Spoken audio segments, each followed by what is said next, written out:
Nós vamos meditar então nessa manhã neste tema: cisternas rotas. Abra sua Bíblia em Jeremias 2:13.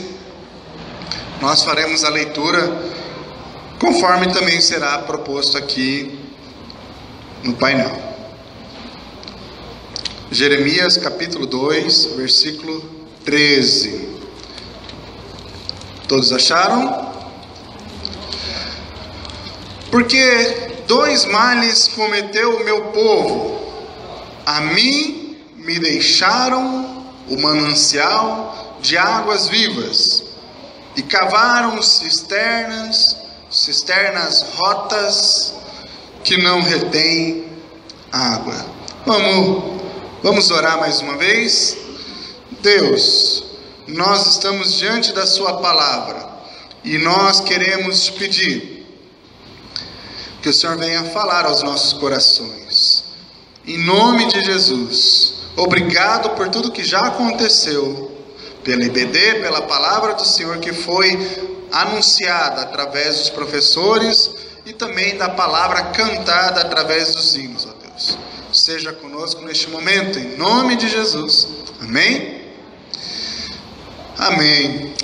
Primeiramente, introduzindo o tema, vamos ao contexto de Jeremias. Jeremias era um profeta que foi chamado por Deus para uma obra específica. Ele tinha que repreender o povo de Israel. Veja bem, isso não é nada fácil, porque quando nós temos que repreender alguém, nós precisamos fazer isso com mansidão, com amor, com carinho, escolhendo as boas palavras, para que ao invés de perder a pessoa, nós possamos ganhar essa pessoa. Então ele foi chamado para isso. O Senhor não perdeu tempo e disse assim: o que Jeremias deveria fazer? Volte um pouquinho na sua Bíblia, capítulo 1, versículo 17. Jeremias 1:17. Olha o que Deus diz para Jeremias: tu, pois, cinge os lombos, dispõe-te e dize-lhes tudo quanto eu te mandar, não te espantes diante deles, para que eu não te infunda espanto na sua presença.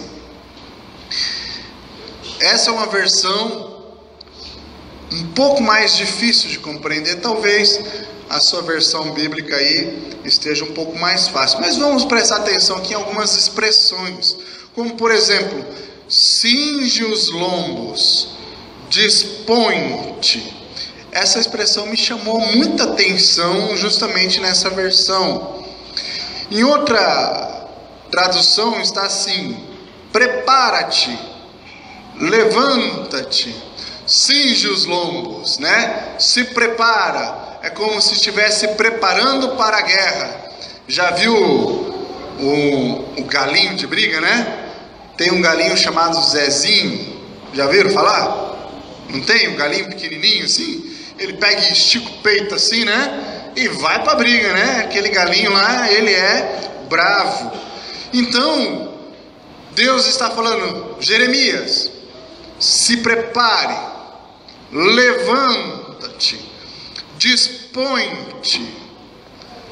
Isso significa: fique em pé, esteja em pé. Em outras palavras, Deus disse a Jeremias: esteja preparado para o que você foi chamado para realizar. Seja meu servo. Simplificando, Deus chamou Jeremias para isso.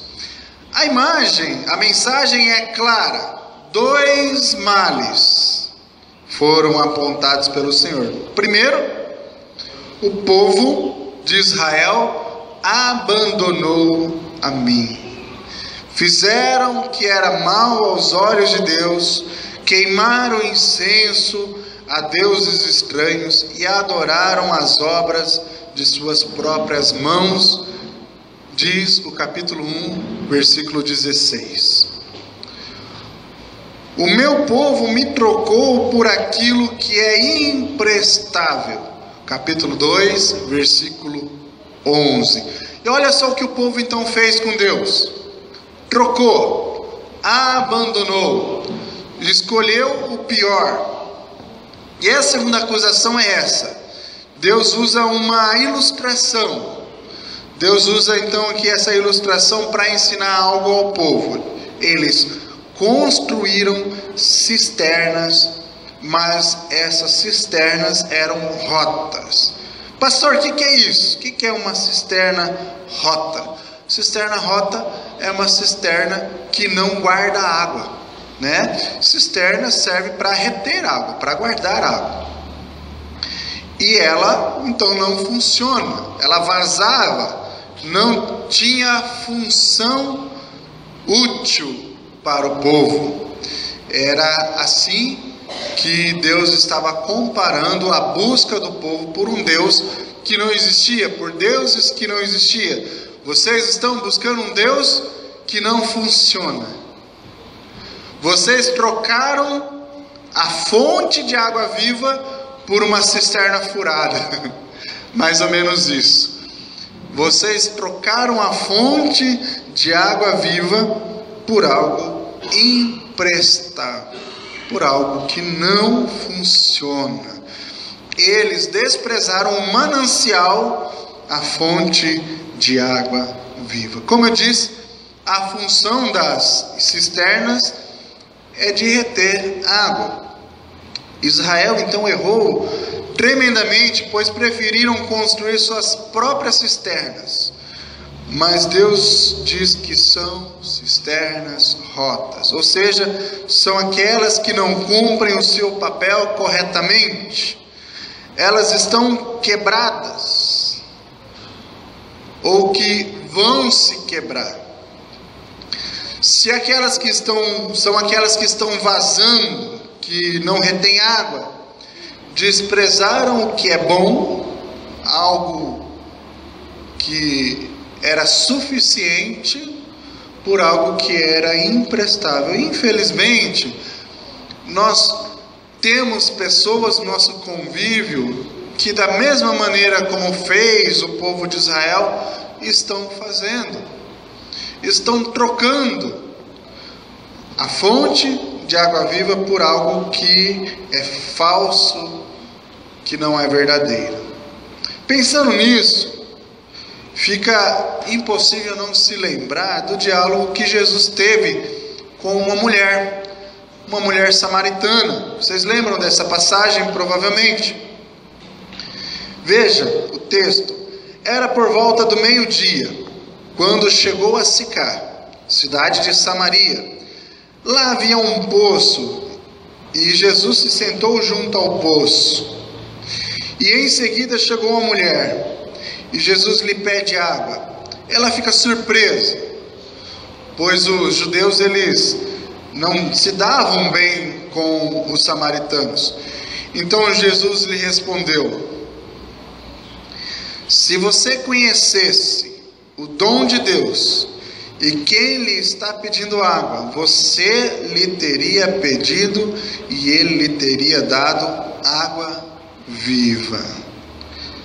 João 4:10. Noutra ocasião ele disse: se alguém tem sede, venha a mim e beba. Quem crer em mim, como diz a Escritura, do seu interior fluirão rios de água viva. Ele faz então uma citação de Isaías 55, 1-6. Depois você pode ler na sua casa, Isaías 55, de 1-6. Deus oferece tudo de graça. No versículo 6 é a sua conclusão. Busquem o Senhor enquanto se pode achar. Clame por Ele enquanto está perto. Concluindo, Jesus é a água viva. E nós sabemos disso. O problema é sempre o mesmo: a incredulidade. Este foi o primeiro pecado e continua sendo o pior de todos, porque o homem, ao invés de crer na palavra de Deus, creu na palavra da serpente, e por crer na palavra da serpente, desobedeceu ao Senhor. Então a desobediência, na verdade, é o segundo pecado, né? A primeira é a incredulidade.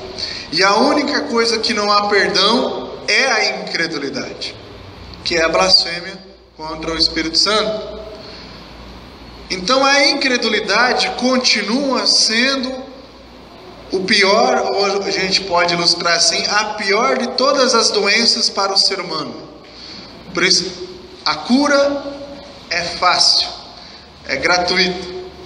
É crer em Jesus como seu único e suficiente Salvador. A questão é que, infelizmente, a incredulidade ainda toma conta de vários corações.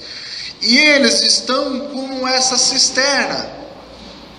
Eles estão buscando para si algo que não funciona, algo que não dá certo, algo que não existe, que não é verdadeiro, pois não querem a água viva. No entanto, só há um manancial que contém a água viva, e este manancial, esta fonte é Jesus Cristo. Somente Ele pode saciar sede. Você já bebeu desta água? Se você já bebeu desta água, então eu e você, que já bebemos desta água, temos um grande desafio: anunciar desta fonte àqueles que ainda estão sedentos. Não faça para si cisterna rotas, sacia a sede com Jesus Cristo, que é a fonte de águas vivas. Esta é a mensagem. Você vai dizer para a pessoa: não faça para si cisternas rotas, sacie sua sede em Jesus Cristo, a fonte de água viva. E talvez, se você ainda não bebeu dessa fonte, você ainda precisa experimentar a água que conduz-nos para a vida eterna. Amém? Hoje você tem a possibilidade de conhecer a fonte de água viva. Anuncie a todos aqueles que têm sede. Vamos orar mais uma vez?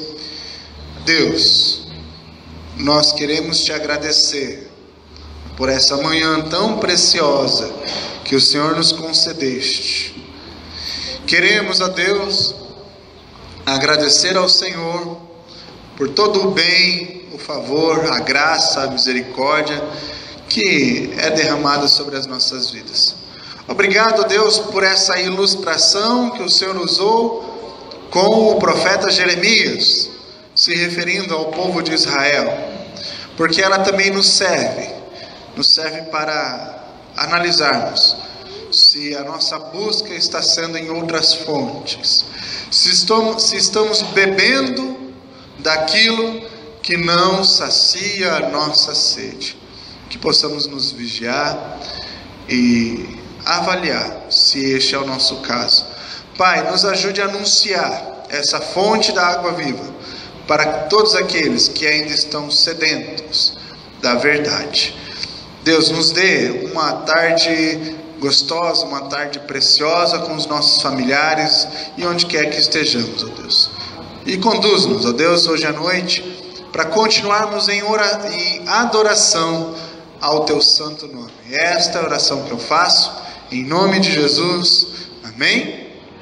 Amém. Em oração silenciosa, então, nós encerramos este período.